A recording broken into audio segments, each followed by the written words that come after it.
শ্রদ্ধা আর ভালোবাসায় রানী সংকৈলে পালিত হলো শহীদ জিয়ার ৪৫তম মৃত্যুবার্ষিকী। দোয়া মাহফিল ও খাদ্য বিতরণ। বিস্তারিত হাসিনুজ্জামান মিন্টুর পাঠানো তথ্য ও ভিডিও চিত্রে। যথাযোগ্য মর্যাদা আর ভাবগাম্ভীর্যের মধ্য দিয়ে ঠাকুরগাঁওয়ের রানী সংকৈলে পালিত হয়েছে বিএনপির প্রতিষ্ঠাতা ও সাবেক রাষ্ট্রপতি শহীদ জিয়াউর রহমানের ৪৫তম মৃত্যুবার্ষিকী। শনিবার সন্ধ্যা ৭:৩০টায় উপজেলা বিএনপি কার্যালয়ে এই উপলক্ষে আয়োজন করা হয় আলোচনা সভা, দোয়া মিলাদ ও মানবিক কর্মসূচির।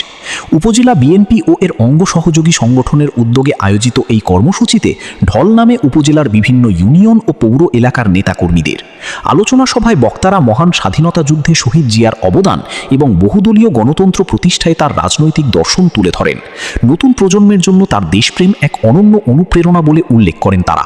অনুষ্ঠানে উপস্থিত ছিলেন উপজেলা বিএনপির সাধারণ সম্পাদক আল্লামা ওয়াদুদ বিন নূর আলিফ, সাংগঠনিক সম্পাদক বকুল মজুমদার, পৌর বিএনপির সভাপতি শাহজাহান আলী, সাধারণ সম্পাদক মহসিন আলী সহ শীর্ষস্থানীয় নেতৃবৃন্দ।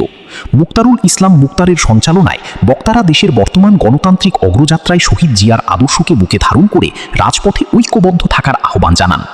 আলোচনা পর্ব শেষে এক আবেগঘন পরিবেশের সৃষ্টি হয়।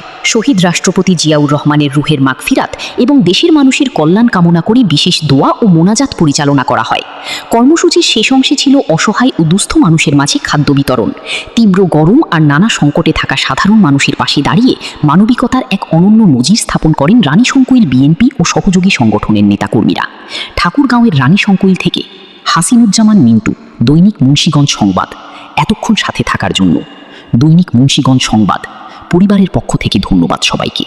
দৈনিক মুন্সিগঞ্জ সংবাদ, সমাজের কথা বলে।